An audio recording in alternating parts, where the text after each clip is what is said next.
The reason I gave you an example from this story is when a person feels the sword on his neck, he has the mind, maybe I'll become religious. Why? I've tried everything, nothing helped. But that's not a kosher way to become religious. When a gun is in your head, or when, God forbid, when you found out you have 1 month to live. That's not a good thing. A person should become religious and live according to the rules of God when he's making a lot of money, when he's healthy, when everything in the family is great, when there is no problem whatsoever. That's the time that he has to be religious the most. Not when he don't have a choice. Why? When he doesn't have a choice, no, he's desperate. But when he's on the top of the world, he has to be grateful to God more than when his life is horrible. Why? Now everything is working for me. Why should I wait to have problems to remember there is a God? Now, let me explain to you one thing in case you didn't know. If somebody asks you what's the main difference between Judaism to all the 80,000 religions and cults that came after, what's the main difference? Everybody searched for some God. Everyone believed that someone made this world.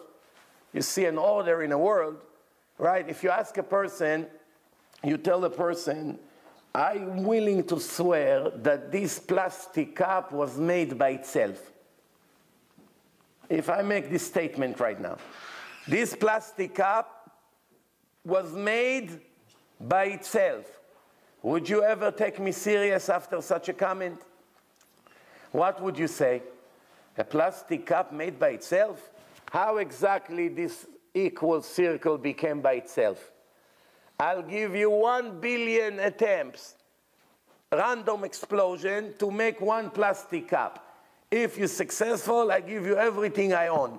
It's not that much, but it's better than nothing. So the answer is, how am I so generous? The answer is very, very, very simple. I know nothing was made by itself. Yes, there's all kinds of random things that happens in a creation.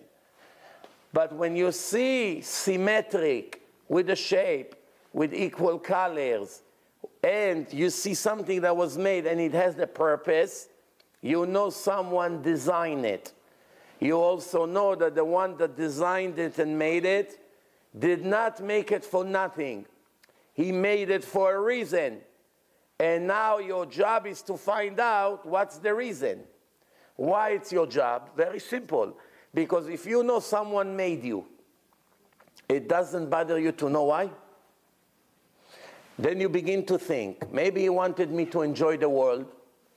The answer would be, you could be a chimpanzee. You don't have to be a person. Maybe he wanted me to make money. If that's the purpose of life, how come more than 90% of the people in the world are poor? They hardly have what to eat. That's not the purpose.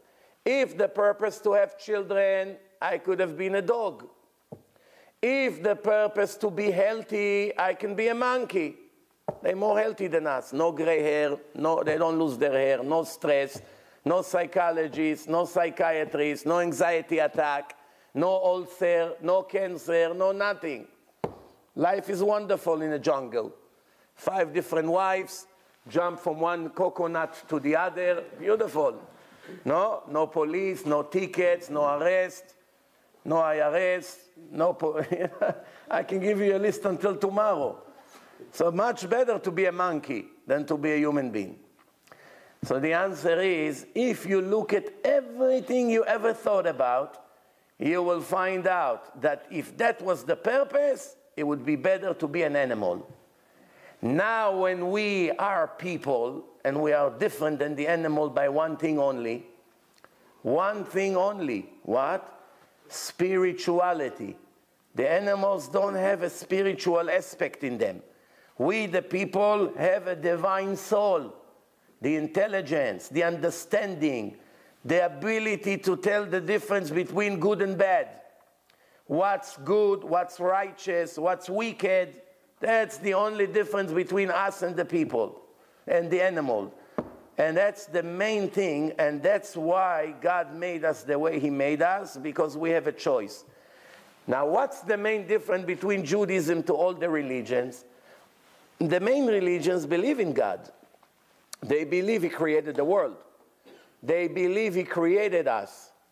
They believe we choose to do right or wrong. Otherwise, there would not be jails everywhere you go. If people would not believe that we choose, why there are jails everywhere? Jails and police and court, that means everybody agree that a person chooses to do good or bad. If we were animals, if a dog beats somebody, right, we're only trying to protect ourselves from him because he's danger. But no one holds him guilty. Why? You know, it's an animal. What do you want from him? If the lion attacked the zebra, anyone ever say, what a cruel lion? No one. No one wants to put him on a trial, because that's nature. He lives by instinct. He's hungry, he wants to eat. But if a person kills even a cat, everybody looks at him, what kind of a person is this? It's a cruel person. What do we see? That with people and animals, the difference is that people choose. That's why they are held guilty if they do something wrong. By the animals, there's no such thing guilty.